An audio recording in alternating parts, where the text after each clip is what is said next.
sur carrefour.fr. Le Grand Matin Sud Radio. Le petit déjeuner politique. Bienvenue, il est 7h42, c'est le petit déjeuner politique de Julien Bayou qui est porte-parole d'Europe Écologie Les Verts et conseiller régional d'Île-de-France. Oui, bonjour Julien Bayou. Bonjour.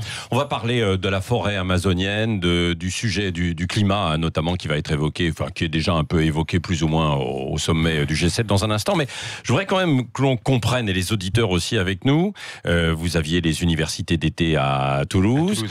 On n'arrête pas de parler là depuis 2 jours d'alliance, parce qu'on a vu François Ruffin, enfin on a vu des gens de la France Insoumise, même d'anciens socialistes. Enfin, il y a beaucoup de monde. Vous êtes en train de préparer l'avenir avec en élargissant en fait les Verts ou pas ? Qu'est-ce qui se passe ? Non, mais en fait, dialoguer veut pas dire alliance. Enfin, nous, on fait des journées d'été depuis une trentaine d'années. C'est vrai qu'il y a des partis qui s'étaient arrêtés, et nous, les écologistes, comme on peut le faire avec un budget beaucoup plus réduit, avec des bénévoles que je tiens à saluer encore, on a pu accueillir plus de 2000 personnes sur le site. Et c'est un moment d'échange, de rencontre, de préparation des municipales, mais aussi tout simplement de débat et de foisonnement d'idées. Et donc on a invité 100, 150 intervenants extérieurs. Pas n'importe quel intervenant, quoi. Mais vous avez on a eu une prix Nobel de la paix. Ouais. Vous aviez une mannequin, vous aviez un cascadeur, vous aviez évidemment des agriculteurs, vous aviez des chefs d'entreprise, vous aviez de tous les domaines. Et ce que je comprends, c'est que, par votre question, c'est que les médias ont surtout retenu le fait qu'il y avait des membres de partis politiques extérieurs. De la France Insoumise, notamment, bien sûr. C'est évident. Oui. C'est évident. Et donc, ce qui est nouveau, c'est que jusqu'ici, c'est vrai que la France Insoumise n'était pas tellement dans le dialogue. Et là, écoutez, ils sont venus, on a pu discuter. Parce que vous avez des points communs, des points d'accroche avec la France Insoumise ? Je pense, si on va parler du G7 ou du climat, oui, il y a une envie de changer le système économique qui conduit à des inégalités ou à la destruction de l'environnement. Il y a eu beaucoup de désaccords, notamment sur la question européenne, parce que nous sommes férocement pro-européens. On pense qu'on peut faire de la politique dans les traités et réorienter, par exemple, la politique agricole commune. Aujourd'hui, elle pourrait bénéficier bien plus à la transition vers l'agroécologique, au soutien aux agriculteurs et à la protection de l'environnement. Aujourd'hui, c'est clairement pas le cas, donc il y a un travail à faire dans l'Union européenne. Si vous en sortez, vous n'avez plus la politique agricole commune, c'est évident. Donc il y a eu des désaccords sur la question européenne, et dans certains... Ces désaccords n'empêchent pas de discuter, quoi. C'est ce que vous dites, quoi. Et notamment quand vous pouvez avoir des... c'est ça. Ça me semble l'évidence. Oui. Frédérique Dumas, qui est une députée qu'on pourrait qualifier de centre-droit, qui est aujourd'hui membre de Libertés et Territoires, on s'était rencontrés sur la question des libertés publiques. Et on partageait le même diagnostic. Il faut protéger les libertés publiques plutôt que d'interdire les manifestations, qui était un moment envisagé par le gouvernement. Oui. Voilà, je vais en raccourci, mais c'était un article très problématique sur le fait d'être masqué à l'approche des manifestations. Mais quand on se retrouve sur un sujet aussi essentiel que la liberté publique, c'est intéressant de le poser dans un atelier aux journées d'été et d'en débattre. Et ça n'empêche pas les étiquettes, ça n'empêche pas d'avoir des désaccords sur des sujets comme le climat ou la fiscalité, mais c'est important de poser des ponts, c'est normal. Certains parlent de la possible création d'un nouveau front populaire écologique. Ça pourrait être un bon terme, ça ? On n'y est pas du tout. Pour les municipales ? Non, je pense pas. Non, nous préparons les municipales, et le point commun à toutes les listes écologistes, ça sera la priorité à l'écologie, l'affirmation de l'écologie. Et chez nous, ce sont les écologistes locaux qui décident de la meilleure manière de porter l'écologie sur les territoires. À Toulouse, où nous étions, par exemple, les écologistes auraient pu, il y a eu un très bon score aux européennes, auraient pu dire, ce sont les écologistes qui vont mener la liste. Et en fait, on est impliqué depuis longtemps dans ce qu'on appelle l'archipel citoyen, une dynamique originale, et on ne sait pas qui sera la tête de liste. On sait juste que le projet porté sera écologiste. Et c'est la garantie qui nous convient. Oui, voilà. Oui. Mais ce qui veut dire qu'il à Bordeaux, il y aura Pierre Urmic qui sera candidat, et on peut faire une belle surprise à Bordeaux et peut-être emporter la ville. S'il y a des accords de passé et des alliances, quoi, ou simplement si vous y allez uniquement vous, parce que je me demande pourquoi tout le monde nous parle d'alliance, et maintenant je comprends. Maintenant je comprends, c'est que je crois qu'on est perçu comme une force d'appoint. Longtemps, on a été... Vrai. Mais c'est vrai. Vous êtes une force d'appoint, vous n'êtes pas une force leader. Longtemps, on a été perçu... Non mais Julien Bayou, est-ce que vous êtes une force leader ? Longtemps, on a été perçu comme une béquille, Oui. ou le fait qu'on avait besoin d'un grand frère ou autre. Je pense que ce qui s'est passé depuis la démission de Nicolas Hulot, les canicules de l'été dernier, celle de cet été, c'est il n'y a plus besoin de sensibiliser sur l'écologie, il y a besoin d'affirmer l'écologie. Voilà. C'est ce que les écologistes vont faire au municipal, affirmer l'écologie, le projet écologiste. Et la manière dont ça s'organise derrière, le fait que ELV soit en pointe ou pas, est assez secondaire. Ce qui est important, c'est d'affirmer le leadership de l'écologie. Oui. Voilà. Et donc, dans bon nombre de villes, nous serons en tête. Oui. Et ce sera à nous de constituer la majorité. C'est pas dit. Hein. C'est pas parce qu'il y a eu un bon score aux européennes, mais vous n'étiez pas en tête partout, quoi. Hein. Donc loin de là. On rappelle quand même qu'il y avait d'autres partis qui étaient devant vous. Je vous confirme surtout qu'une élection aux européennes ne fait pas l'élection municipale. Oui. Ce qu'il y a, c'est qu'il faut afficher l'ambition, et il y a des endroits, des villes, des villages où on peut faire de belles surprises. Ça implique par contre de travailler véritablement au niveau des territoires sur le projet écologiste. Oui. À propos d'écologie et puis de climat, il y a aujourd'hui la convention avec 150 citoyens tirés au sort qui doit être mise en place. C'est une bonne idée ou pas, ça ? C'est à la fois une belle idée et peut-être un piège monumental. C'est-à-dire que sur l'idée, le fait de confier à des citoyens tirés au sort, de délibérer, une fois qu'ils sont formés et pleinement conscients des enjeux, généralement, ça produit de très bons résultats. Il faut qu'ils soient pleinement conscients des enjeux. Voilà, généralement, ça produit de très bons résultats. Donc, il faut un protocole très sérieux où vous avez des experts plus ou moins, sur le nucléaire, sur les énergies renouvelables, sur les pesticides. Et puis, vous avez ces 150 personnes qui, prennent du temps pour se former, qui décident à la fin. Généralement, ça produit de bons résultats. Nous, les écologistes, on a bon espoir que le produit de ces résultats, ça soit, oui, il faut engager l'agriculture, oui, il faut aider les agriculteurs à se sortir des pesticides, et donc peut-être même les aider financièrement. Oui, donc effectivement, les renouvelables créent plus d'emplois que le nucléaire, et ainsi de suite. Et par exemple, la rénovation thermique peut offrir un 13e mois écolo aux Françaises et aux Français. Ouais. Le piège, c'est que Emmanuel Macron a dit, le produit de cette convention, on le mettra dans la loi ou au référendum. Et nous, on doute qu'il le fasse vraiment. Ouais. Autre question, puisqu'on évoquait les alliances et puis les prochains scrutins, Ségolène Royal n'exclut pas d'être de nouveau candidate en 2022. Elle porte d'ailleurs le sujet de l'écologie. Elle a été ministre de l'écologie. Ministre de l'écologie. Deux fois. Et pour vous, ce n'est pas une voix qui porte sur l'écologie, sur le climat, sur l'environnement ? Si elle veut se présenter en 2022, c'est très bien. Elle a été 2 fois ministre de l'écologie. Oui. Voilà. Je crois que ça résume le problème. C'est que... Donc elle connaît la question. Mais elle n'a pas agi, c'est ce que vous voulez dire ? C'était pas entièrement de sa faute. Il y avait aussi le président Hollande qui bloquait, son Premier ministre Manuel Valls.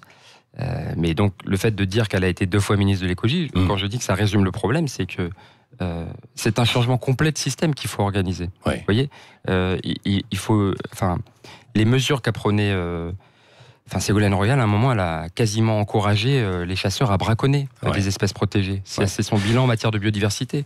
Sur le nucléaire, rien n'a été fait. C'est Nicolas Hulot lui-même qui le reconnaissait. C'est son bilan en matière d'énergie. Il y avait eu des tractations d'ailleurs avant la campagne des européennes aussi avec Yannick Jadot. Non, il n'y avait pas eu de tractation. Non, il y avait Ségolène Royal qui avait annoncé qu'elle voulait être candidate sur notre liste. Oui, c'est ça. Voilà. Bon, c'est Yannick Jadot qui reste bien le leader, en tout cas. C'est la tête d'affiche, bien sûr. Comment voulez-vous dire 3 millions de voix il a porté. Alors, c'est évidemment pas que Yannick Jadot, bien sûr.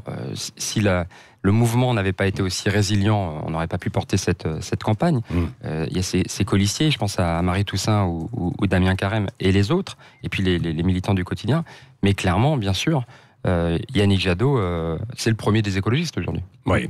Bon, écoutez, on verra la campagne dans les mois qui viennent. En attendant, il y a les sujets. Il y a le G7 notamment aussi, qui est abordé avec la question de la forêt amazonienne aujourd'hui. Est-ce que vous avez déjà vu quelques résultats, vous, à travers les déclarations des uns et des autres à l'occasion de ce G7 ?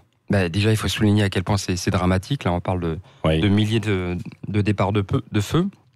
Et expliquer que ces départs de feu, ils sont rigoureusement lié aux exportations de soja, en fait. Le modèle agricole brésilien, en fait, chaque hectare qui brûle, c'est des dollars en plus pour l'industrie agroalimentaire. Donc ils s'en réjouissent. Et ça, c'est la stratégie de Bolsonaro. Donc il n'a pas menti. C'est la stratégie aussi de l'Europe qui passe à un accord, le Mercosur, libre-échange, non ? Et donc le Mercosur, c'est le commerce, quoi. Le Mercosur, qui est une catastrophe pour l'industrie agricole, pour les agriculteurs français, c'est aussi une menace directe pour la biodiversité et pour le climat. Donc, quand on dit ça depuis 20 ans, depuis 25 ans dans le désert, je pense aux mobilisations de José Bové contre les accords internationaux, mais ça c'était il y a 20 ans déjà, on nous moquait, on nous disait mais qu'est-ce que vous racontez, vous êtes utopiste et vous parlez du lien entre l'économie et le climat. Et ben voilà, on y est.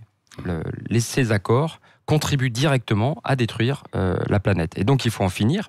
Comme le textile d'ailleurs, qui avait été évoqué en début de sommet, on n'en parle plus. D'ailleurs, la question du textile, comme le puisque textile, la fabrication des vêtements pollue énormément. Oui, on connaît que les effets de la mode et le fait de garder des vêtements 6 mois à peine, sans compter les catastrophes sociales, parce que au Bangladesh, par exemple, on se souvient du drame du Rana Plaza, c'est aussi ces échanges commerciaux qui conduisent donc au saccage de l'environnement ou à la précarisation des femmes et des hommes. Alors, qu'est-ce que vous attendez aujourd'hui de la part d'Emmanuel Macron? Et donc là, il y a une victoire, c'est le fait de mettre sur la sellette le Mercosur. Voilà, il faut en finir avec le Mercosur, tout simplement. Et c'est suspendu. Ça va être suspendu. Il faut en finir, mais en fait, la France est un des premiers consommateurs du soja brésilien. Donc, il faut aller beaucoup plus loin et mettre un embargo sur ce soja transgénique en disant nous ne pouvons pas acheter ce soja tant que la politique menée au Brésil est climaticide, en fait, tout simplement. Donc, il faut être très, très clair, très cash et ne pas tourner autour du pot. Aujourd'hui, il faut être pragmatique, et être pragmatique, c'est être radical. Moi, j'ai entendu je sais pas comment on peut encore penser à demander des chartes de bonne conduite, mais c'est ce que j'ai entendu de la part d'Emmanuel Macron, des chartes de bonne conduite de la part des armateurs de bateaux, pour réduire la vitesse. Il faut réduire la vitesse peut-être des bateaux, mais il faut surtout en réduire le nombre. Oui. Julien Bayou est avec nous ce matin. Question de Cécile Le Ménibus. Les Français se sentent toujours un peu impuissants face à l'écologie dans leur quotidien. Quels conseils vous pourriez donner, vous, par exemple ? Sachant que, par exemple, le portable que vous utilisez tous les jours est extrêmement polluant, les mails, qu'est-ce que vous faites, vous ? En fait, il ne faut pas du tout culpabiliser. Ça, c'est essentiel. C'est un changement global de système qu'on doit organiser. Et donc, vu l'urgence, il ne faut pas choisir entre l'action individuelle et l'action collective. C'est fromage et dessert. Donc, chacun, à son rythme, engage la transition. Et il y a des facilités, et puis il y a des terrains sur lesquels c'est plus difficile. Il y en a, c'est très compliqué de changer de banque. Or, changer de banque, c'est très efficace. Si vous quittez la BNP ou la Société Générale, qui sont friands de projets climaticides, de ports de charbon et autres, en changeant de banque, vous faites un pas très concret pour l'écologie. En changeant de fournisseur d'électricité, par exemple, sortir du nucléaire pour aller vers le renouvelable.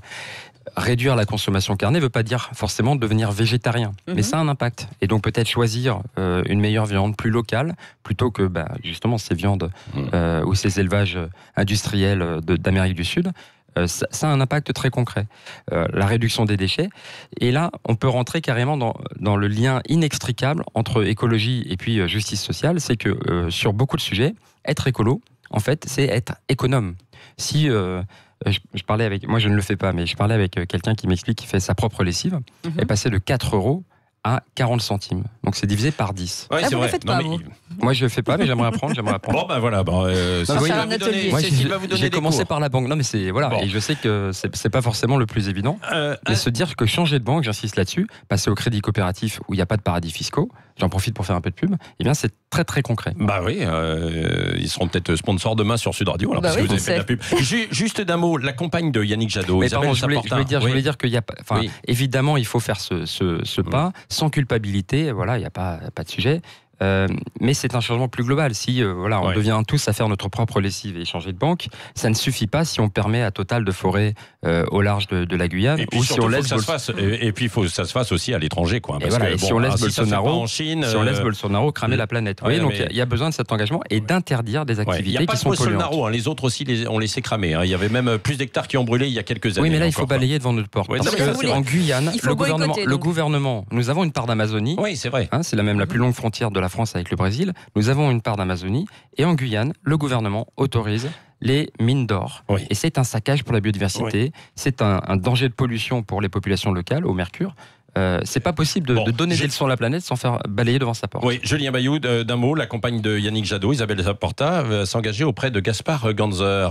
Oui, c'est étonnant. Elle n'est pas membre d'Europe Écologie. Non, mais enfin bon quand même. Mais quand il s'agit de soutenir l'écologie, eh bien, il faut des actes concrets. Et pour l'instant, Gaspard Ganzer en a démontré aucun. Oui. Donc vous avez demandé, vous en avez parlé avec Yannick Jadot, par exemple, de ça ? Rapidement, Qu'est-ce qu'il dit ? il est, comme moi, engagé en soutien à David Béliard.